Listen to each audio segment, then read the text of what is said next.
Russia అధినేత పుతిన్పై America అధ్యక్షుడు Donald Trump మండిపడ్డారు. పుతిన్ పిచ్చి పట్టినట్టుగా ప్రవర్తిస్తున్నారని ట్రంప్ నిప్పులు చెరిగారు. ఒకవైపు రష్యా ఉక్రెయిన్ యుద్ధానికి ఎండ్ కార్డు వేయాలని తాను ప్రయత్నిస్తుంటే పుతిన్ అందుకు భిన్నంగా ప్రవర్తిస్తున్నారని ట్రంప్ తీవ్ర ఆగ్రహం వ్యక్తం చేశారు.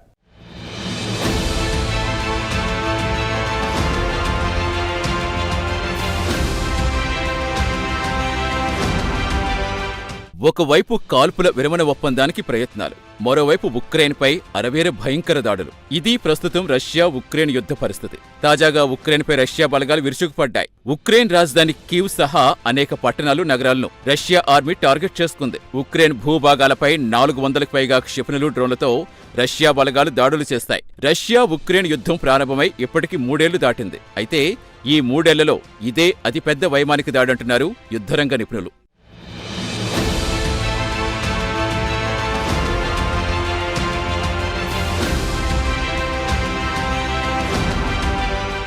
ఉక్రెయిన్ భూభాగాలపై రష్యా తాజా దాడులు అమెరికా అధ్యక్షుడు ట్రంప్ ఖండించారు. ఇది సరైన పద్ధతి కాదన్నారు.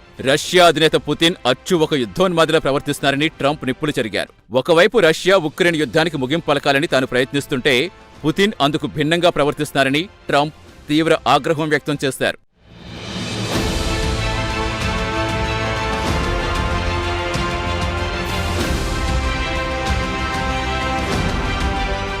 యుద్ధం పేరుతో ఉక్రెయిన్ మొత్తం భూభాగాలు ఆక్రమించుకోవాలనేది పుతిన్ లక్ష్యంగా కనిపిస్తోందని ట్రంప్ మండిపడ్డారు. ఈ సందర్భంగా 2 దేశాల మధ్య శాంతి నెలకొనేందుకు తాను చేస్తున్న ప్రయత్నాలు ట్రంప్ వివరించారు. ఇటు రష్యా అధినేత పుతిన్, అటు ఉక్రెయిన్ అధినేత జెలెన్స్కీతో పలు దఫాలు తాను విడివిడిగా సమావేశమయ్యానన్నారు. యుద్ధం ముగించేందుకు సంబంధించిన గైడ్ లైన్స్ పై చర్చోపచర్చలు జరిపానన్నారు. అయితే రష్యా అధినేత పుతిన్ మొండి వైఖరి వల్ల ఇప్పటికీ యుద్ధం కొనసాగుతుందని ట్రంప్ నిప్పులు చెరిగారు. అంతేకాదు, ఉక్రెయిన్ బలగాల నుంచి ఎలాంటి కవ్వింపు చర్యలు లేకపోయినప్పటికీ ఆ దేశ భూభాగాలపై రష్యా బలగాలు భీకర దాడులు చేస్తున్నాయని ట్రంప్ ఆరోపించారు. అయితే పుతిన్ తీరు చివరకు రష్యా పతనానికే దారితీస్తుందని ట్రంప్ హెచ్చరించారు.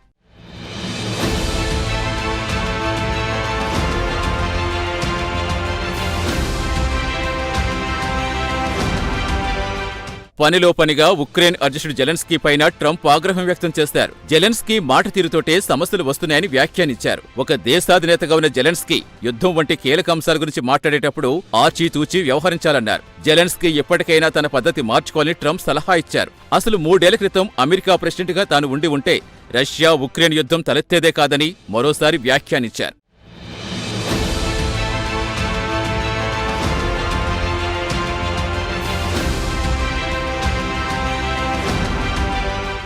ఇదిలా ఉంటే రష్యా బలగాల దాడులపై ఉక్రెయిన్ అధ్యక్షుడు జెలెన్స్కీ స్పందించారు. ఈ విషయంలో అమెరికా అధ్యక్షుడు ట్రంప్ తన వైఖరి వెల్లడించాలన్నారు. ట్రంప్ మౌనంగా ఉంటే పుతిన్ మరింతగా రెచ్చిపోయే ప్రమాదం ఉందని జెలెన్స్కీ వ్యాఖ్యానించారు.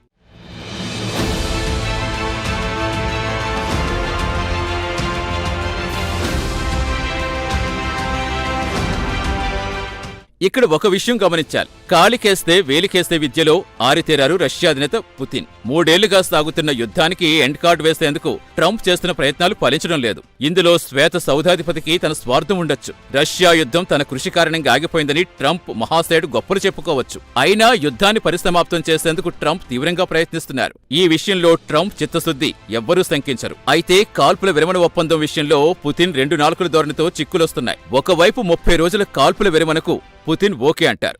మరోవైపు ఒప్పందం అమలుకు అసంబద్ధమైన షరతులు విధిస్తారు. యుద్ధానికి ఏమాత్రం సంబంధం లేని అంశాలు ఏరికోరి తెరపైకి తీసుకురావటం పుతిన్కు ఇటీవల అలవాటుగా మారింది. దీంతో ట్రంప్ ప్రయత్నాలు ఫలించడం లేదు. అంతిమంగా యుద్ధానికి ఎండ్ కార్డ్ పడేట్టే కనిపించడం లేదు. ఈ మొత్తం